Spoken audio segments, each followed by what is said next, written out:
I attempted to whip up a homemade pasta dish with a creamy sauce, hoping to treat everyone to a delightful meal. Please savor it while it's still warm, I urged as I served the plates. However, as the dish reached the table, an unpleasant odor wafted from it, immediately dampening my enthusiasm. Hesitant, I paused before taking the bite. Aren't you going to eat it? Don't you like my cooking? Holly's accusatory tone caught me off guard, her eyes fixed on me as if daring me to criticize. Caught in her unexpected scrutiny, I felt the pressure mounting, but rather than confront her, I discreetly switched my plate with my son Aiden's, hoping to spare him from whatever foul concoction lay before us. As Aiden eagerly dug in, my heart raced with apprehension. Yet to my horror, he soon began to foam at the mouth and collapse, sending panic rippling through the room. As Holly feigned confusion, I saw through her facade. Anger simmered within me at her malicious intent. Determined to retaliate, I silently vowed to expose her deceit. My name is Susan, and at 62, life had settled into a quiet routine with my husband after Aiden's marriage. But when Aiden confided in me about his wife's cooking, I initially brushed it off, chastising him for his ingratitude. Yet his unusual reluctance to eat piqued my curiosity, so I extended an invitation for dinner, hoping to bridge the gap with Holly and foster a harmonious relationship. Little did I anticipate the audacity of Holly's actions.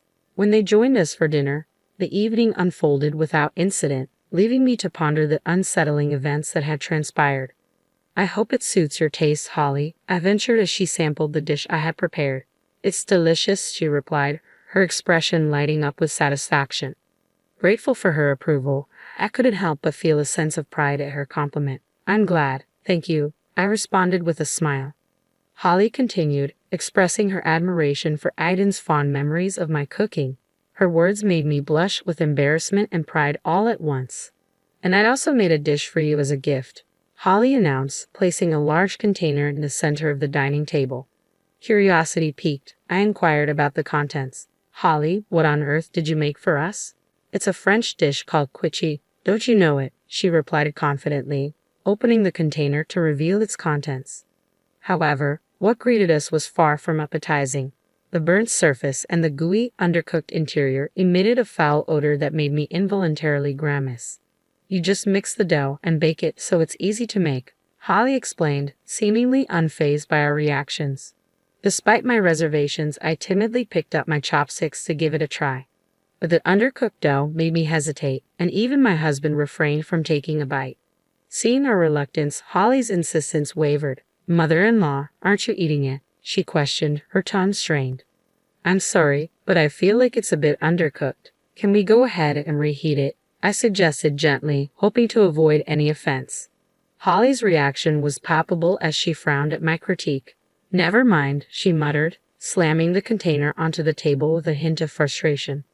I didn't think I'd be treated like this just for burning a dish. Do you think you can do anything just because you're good at cooking? Holly's frustration simmered as she confronted me. Holly, calm down before you complain to Mom. Don't you think you should try it yourself? I interjected, trying to diffuse the tension. It's easy to make, so I don't need to taste it. Holly retorted, her tone defensive. But why aren't you eating it either? How can you serve food to people without tasting it yourself? Just try it, I urged, realizing my unintentional rudeness. Attempting to mediate, I sought to calm their escalating argument, but Holly remained indignant, her laughter edged with bitterness. Aiden, sensing the tension, apologized and followed her out of the room, leaving me feeling overwhelmed in the silence that followed. At this rate, she'll think I'm giving her a hard time, I lamented to my husband, contemplating the leftover container before us. I'm not cocky about being a good cook. I'm just average, I confess, my concern growing about finding a peaceful resolution. We debated whether to intervene further, ultimately deciding to maintain a distance and let them manage their household affairs. Yet despite our efforts to stay out of it, Holly's visits to her house increased inexplicably. Mother-in-law, will you please make lunch and put dinner for Aiden in a container to take home? Holly's sudden request caught me off guard, her presence unaccompanied by Aiden. Surprised by her abrupt visit, I found myself faced with empty containers, tasked with catering to her demands once again. I approached Holly, sensing a shift in her behavior. Is everything all right? Aiden seems to prefer your cooking, so I thought I'd ask you to make our meals from now on, she stated matter-of-factly. That's a problem, Holly. Why don't we cook together? I suggested, hoping to foster a sense of camaraderie. But her response was swift and dismissive. No, you're just going to make that disgusted face again. You're just giving me a hard time. Her words left me speechless, the divide between us growing wider with each passing moment. Despite my attempts to explain, she seemed resolute in her belief that I was a terrible mother-in-law.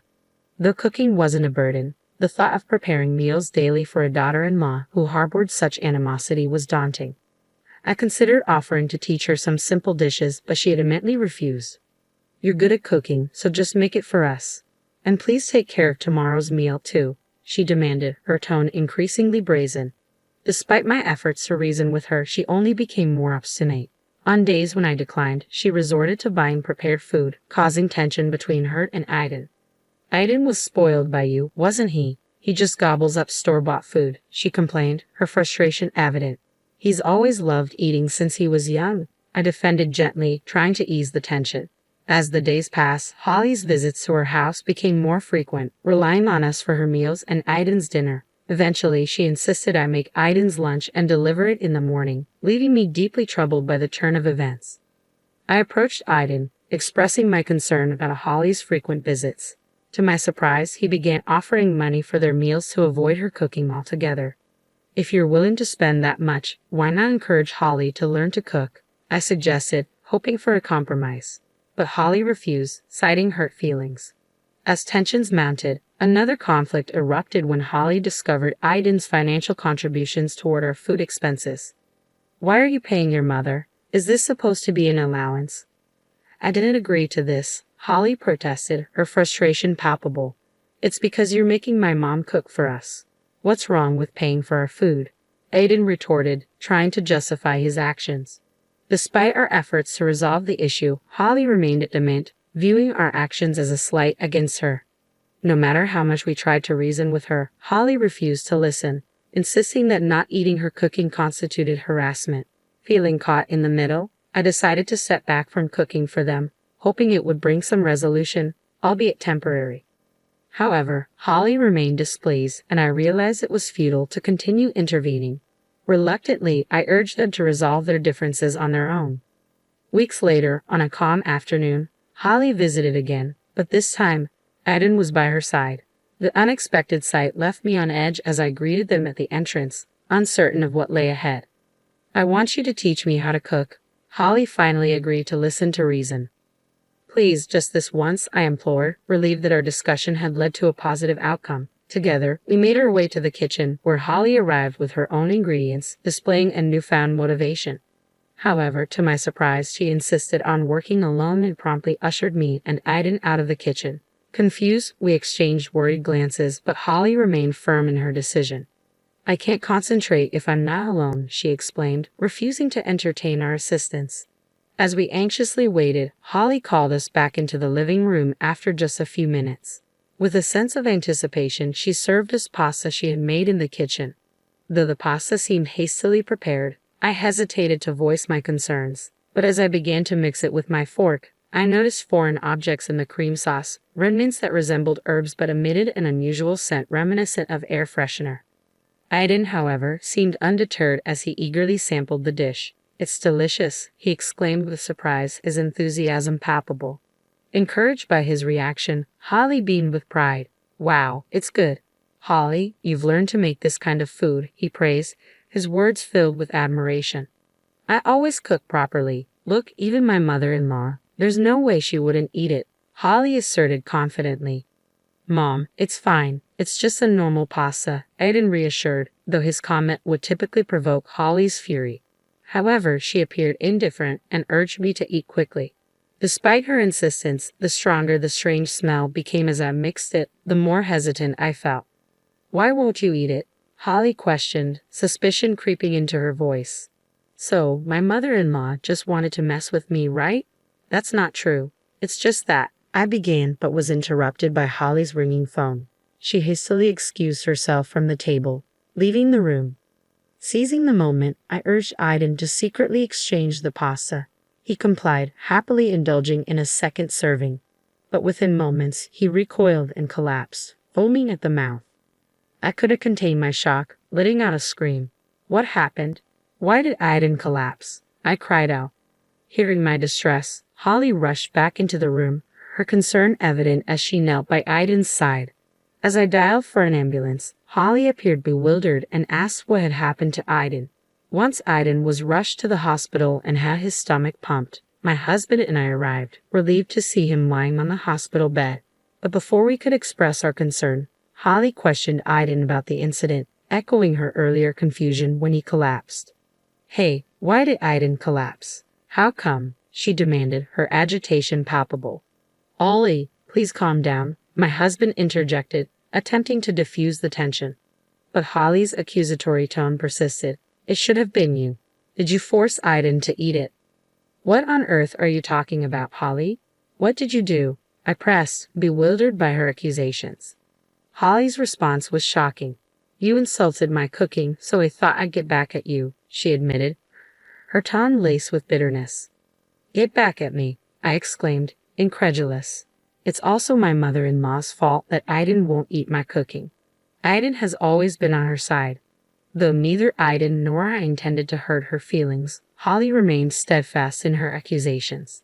That's why I thought everything would be peaceful if my mother-in-law wasn't around, she continued, unapologetic. It became evident that Holly had indeed tampered with the pasta she served me, as the white residue turned out to be detergent. Thankfully, no serious harm was done, but the situation could have been far worse.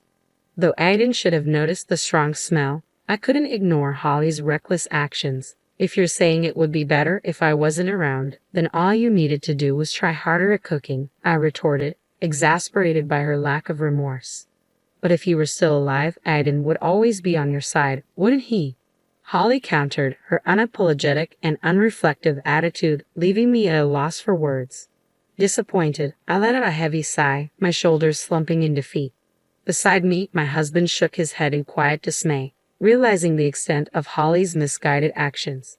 That's enough, Holly, I said firmly, attempting to rein in her childish rebuttal. I'd like to have a talk with your parents as well. Why? She protested, her confusion evident. Because talking to you won't get us anywhere, I explained, resolved to involve her parents in the discussion. After Aiden's safe recovery and discharge from the hospital, we convened a meeting with Holly's parents. Though Holly was initially resistant, I persisted, arranging the gathering and initiating the conversation. I deeply apologize for the tremendous trouble our daughter has caused you, Holly's mother, Kate, expressed remorsefully upon our meeting. Oh no, it's something my mother needs to apologize for, Holly interjected defensively. Kate's stern glare silenced her, prompting Holly to bow her head in contrition. Throughout the discussion, Kate's strict demeanor raised questions about Holly's behavior. We'll cover the medical expenses, and if there's anything else she can do to make amends, please let us know, Holly's father offered, attempting to rectify the situation. But Holly refused to relent. Stop it. I'm not paying any money, she protested defiantly. Turning to her, I asked the question that had been weighing on my mind. Holly, can you tell me why you did such a thing? At the hospital, I confronted Holly about her accusations. It's because Aiden only ever takes your side, she insisted, continuing to blame me for mocking her cooking and for the circumstances that led me to take over cooking duties. Unable to bear her attitude any longer, I revealed a certain photograph to Kate, her mother. What is this? Kate asked, visibly shaken as she examined the dish Holly had brought to our house, claiming it was a quiche. You served such a terrible thing to someone else, Kate scolded Holly harshly, her disappointment evident. With no defense left, Holly hung her head in silence as the lecture continued, leaving us no chance to intervene. Eventually, Holly admitted to everything, revealing her belief that if she could get me hospitalized, she wouldn't have to take care of me. The absurdity of her logic left me reeling. I'm sorry, but I can't continue our married life after being subjected to something like this, Aiden declared, his frustration evident. Why not? It's not my fault. You shouldn't have taken your mother's side, Holly retorted, her defiance crumbling under the weight of Aiden's words. You be quiet. You could be turned over to the police for this, I interjected, watching as Holly paled at the mention of the authorities. Though there was some trouble regarding compensation and hospital fees, Kate promised to make Holly pay, de-escalating the situation. Though Holly initially acted like a child, she seemed to reflect on her actions after Aiden broke up with her. Later, Anne discovered that Holly's parents, whom she claimed not to get along with, were actually professional chefs. Seemingly rebelling against their strict culinary standards, Holly had adopted unorthodox cooking methods after getting married. Learning of her parents' anger and the so-called bridal training she was undergoing, I realized the importance of teaching my son basic household chores. Aiden, appreciating the privilege of having someone cook for him, began making simple dishes on his own, sometimes joining me to cook meals together. Surprisingly, my husband also became interested in cooking, and the three of us now enjoy cooking together with occasional role reversals where they handle the cooking while I relax.